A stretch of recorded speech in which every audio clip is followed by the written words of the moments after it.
Hello students, in today's class we are going to learn 3rd standard English lesson number 31, that is robotics. In this video we are going to see question answer of this chapter. So let's start. यहाँ पे देखिए लिखा है complex. Complex का मतलब made up of many parts, कई सारे parts से बना हुआ. Automatically means on its own, इसका खुद का मतलब without needing a person to operate them, किसी पर्सन की ज़रूरत नहीं उसे चालू करने की, वो खुद ही चालू हो जाएगा. ऑटोमेटिक का मतलब आपको पता ही है. Operated means worked in a particular manner. Operated मतलब कि एक पर्टिकुलर मैनर में उसे ऑपरेट करना, चलाना, वर्क करना, काम करना. अब रिमोट कंट्रोल क्या होता है?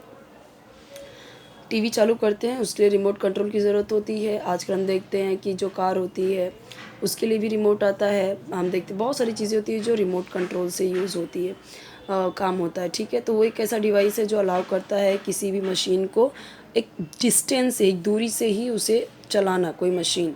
मूड यानी the way a person is feeling at a particular time, मतलब अभी कैसा मूड है आपका, एक इंसान की फीलिंग एक पर्टिकुलर टाइम पे.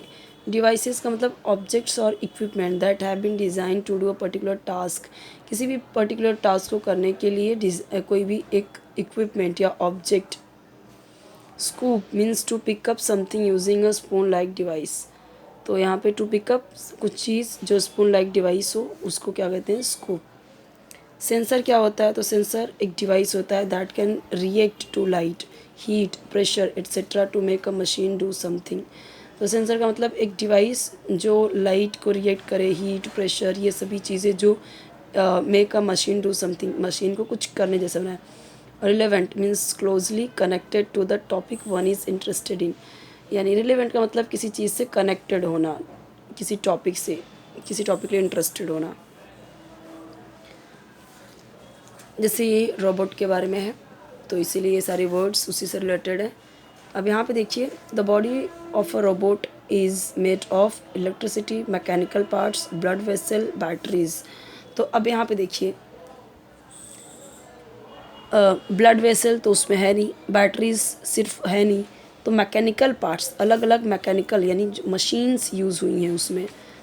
The dash of a robot can be compared to the eyes, ears, nose, etc. of a human being. Cylinders, sensors, brain, devices. तो क्या यूज़ हो रहा है यहाँ पे? देखिए सेंसर्स. ठीक है. A robot can learn and do only what the computer program, remote control, shape, brain. तो यहाँ पे क्या होगा? कंप्यूटर प्रोग्राम जो makes it possible for it to do, जो कंप्यूटर प्रोग्राम में जैसे बनाया है वैसे ही ये वर्क करता है. The dash in a robot enable the robot to perform certain actions in certain. तो क्या है? द यहाँ पे क्या आएगा? Mechanical parts, the mechanical parts in a robot. Okay. Dash is the robot's brain. तो क्या होता है? Remote control, the built in computer program, batteries, cells. क्या आएगा इसमें? The built in computer program. ये रोबोट का ब्रेन होता है, जैसे हमारे अंदर ब्रेन होता है वैसे ही यहाँ पे इसके सबके आंसर्स गिवन है. आपके हर एक सब्जेक्ट के वीडियोस बने हुए हैं, प्लेलिस्ट में चेक कर सकते हैं. और ये इंग्लिश का भी जो आपका जो भी चैप्टर है इसके पहले का वो सब अपलोडेड है. इसके बाद वाले भी सारे चैप्टर्स आपको मिल जाएंगे अगर आप प्लेलिस्ट चेक करेंगे इंग्लिश का. तो okay, 3rd standard English digest question answer करके ऐसा प्लेलिस्ट होगा, तो वहाँ पे आपको सारे मिल जाएंगे.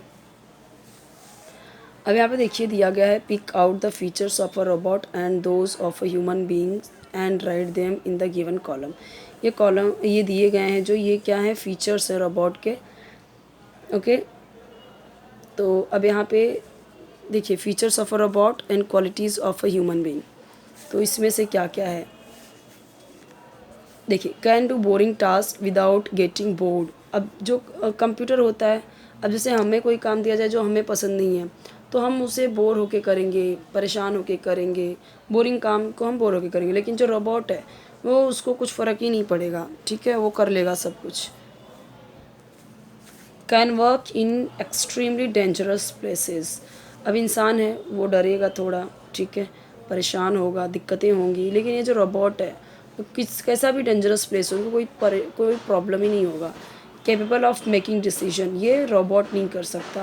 वो क्योंकि वो जो भी कंप्यूटर प्रोग्राम में जैसा फिट किया रहेगा वैसा ही वो रिएक्ट करेगा, बट ये इंसानों के अंदर है डिसीजन लेने की क्षमता। कैपेबल ऑफ थिंकिंग, ये भी इंसानों की बात है, सोचने का काम रोबोट नहीं करता। आपने अगर रोबोट मूवी देखी होगी तो समझ में आया होगा आपको। हैज़ सेंसरी ऑर्गन्स, ये सेंसरी ऑर्गन्स क्या इनको होता है, रोबोट को नहीं होता है। सेंसरी ऑर्गन सिर्फ हमको होता है, हम सेंस कर पाते हैं चीज़ें। Has a brain and life, नहीं होता इनको, रोबोट को नहीं होता, ब्रेन और लाइफ नहीं होती। हैज़ सेंसर्स, सेंसर्स होते हैं, लगाए गए होते हैं इनको ताकि चीज़ों को समझ सकें। नेवर गेट्स टायर्ड, ये रोबोट के लिए आएगा क्योंकि वो कभी थकते नहीं हैं, ठीक है। Is a non living thing, ये रोबोट है, नॉन लिविंग थिंग, इंसानों के फीचर नहीं है ये। अभी तो देखिए, हैज़ मूड्स एंड फीलिंग्स, ये इंसानों की बात है, उनको मूड होता है, अभी कुछ करने का मन है, कभी नहीं है। Gets tired and makes mistakes, गलतियाँ करते हैं, मिस्टेक्स करते हैं, तो ये इंसानों की बात हो गई। Has a metal plastic body, ये रोबोट के लिए हो गया, मेटल या प्लास्टिक बॉडी होती है। इज़ अ लिविंग थिंग, ये इंसानों की बात हो गई क्योंकि हम लिविंग थिंग हैं। वर्क्स ऑन ऑर्डर्स, ये कौन करता है, ऑर्डर पे काम कौन करता है, तो ये रोबोट काम करते हैं, ठीक है। तो अब ये मैंने आपको समझा दिया है। अब यहाँ पे देखिए features of a robot, qualities of a human being, तो क्या क्या रोबोट के फीचर्स हैं और क्या क्या ह्यूमन बीइंग की क्वालिटीज़ हैं, वो यहाँ से आपको ढूंढ के लिखना है और मैंने यहाँ पे समझाया है, ये लिख के यहाँ पे दिया हुआ है। Right the opposite of possible यानी संभव, इम्पॉसिबल यानी असंभव, कॉम्प्लेक्स यानी कोई बहुत मुश्किल, जटिल, ओके। और कॉम्प्लेक्स का अपोजिट सिंपल, बोरिंग, बोरिंग का opposite interesting. Write a list of the mechanical parts of a robot, the mechanical parts of a robot are pipes, tubes, cylinders, wheels and gears. तो अब ये सारे क्या हैं, जो मैकेनिकल रोबोट में ये सारी चीज़ें यूज़ होती हैं, पाइप यूज़ होगा, ट्यूब यूज़ होगा, सिलेंडर यूज़ होगा, व्हील यूज़ होगा, गियर यूज़ होगा। अभी आपने देखा होगा कई जगह पे आप देखेंगे कि तो रोबोट यूज़ में आने लगे, जैसे होटल हो, हॉस्पिटल हो, और एक आपने देखा होगा इंडिया में भी एक रोबोट है जो स्कूल में पढ़ाती है, साड़ी पहनती है। एक और है, ऐसे कई सारे आपने रोबोट सर्च करेंगे तो आप देखेंगे अलग अलग कंट्रीज़ ने बनाई हुई हैं, ठीक है। हमारे यहाँ पे भी एक है, आप सर्च करके देख सकते हैं, अवेलेबल है वीडियोस यूट्यूब पे, गूगल पे, pictures and informations and all, तो आप देख सकते हैं, ओके। अब उसके बाद यहाँ पे दिया गया है, ये एक्टिविटी प्रोजेक्ट है आपका। टाइटल है design your own robot, name kitchen queen. अब पर्पस दिया गया है, I am building this robot to help mummy in the kitchen, मैंने ये रोबोट को बनाया है मम्मी को किचन में हेल्प करने के लिए। When it is ready the robot will cut vegetables, cook, clean the kitchen and wash the dishes, ये सारे काम रोबोट करेगा। मटीरियल्स क्या क्या लगेगा अब इसके लिए, अब यहाँ पे आपने देखा ना ये सारी चीज़ें, ऐसी चीज़ें आप बता सकते हैं। साइज़ एंड शेप क्या होगा वो अपने आप से बता सकते हैं, क्या क्या पार्ट्स लगेंगे उसमें, सेंसर्स क्या क्या लगेंगे, energy, methods of operation, safe guards. With the help of your teacher you can write your own answers in this, okay. Next chapter हम देखेंगे 32 द नोबल स्टैग, ये हम देखेंगे नेक्स्ट वीडियो में। कोई भी वीडियो चाहिए कमेंट सेक्शन बताइए, चैनल ज़रूर सब्सक्राइब कीजिए, वीडियो लाइक कीजिए, फ्रेंड्स के साथ शेयर कीजिए, ओके। कोई भी एक्सप्लेनेशन वाले वीडियोस चाहिए तो उसके लिए भी आप कमेंट में बताइए, और बेल आइकन ज़रूर प्रेस कीजिए ताकि कोई भी न्यू वीडियो अपलोड करूं आपके किसी भी सब्जेक्ट, किसी भी चैप्टर के, तो आपको उसका नोटिफिकेशन ईजिली मिल जाए, आपको ढूंढने की ज़रूरत नहीं पड़ेगी, ओके। तो आप प्लेलिस्ट चेक करेंगे तो आपको ईवीएस का भी सारे क्वेश्चन आंसर मिल जाएंगे डाइजेस्ट के। यहाँ पे मैं अभी इंग्लिश का बता रही हूँ आपको सब, उसका भी प्लेलिस्ट है। मैथ्स का आई थिंक मैंने स्टार्ट नहीं किया, बट एक बार आप प्लेलिस्ट चेक कीजिए, शायद पहले के वीडियोज़ होंगे, और नहीं होगा तो आप कमेंट में बता सकते हैं, वो मिल जाएगा आपको। जिस चैप्टर के भी कमेंट आ रहे हैं तो मैं उसकी वीडियोस बना रही हूँ फ़िलहाल।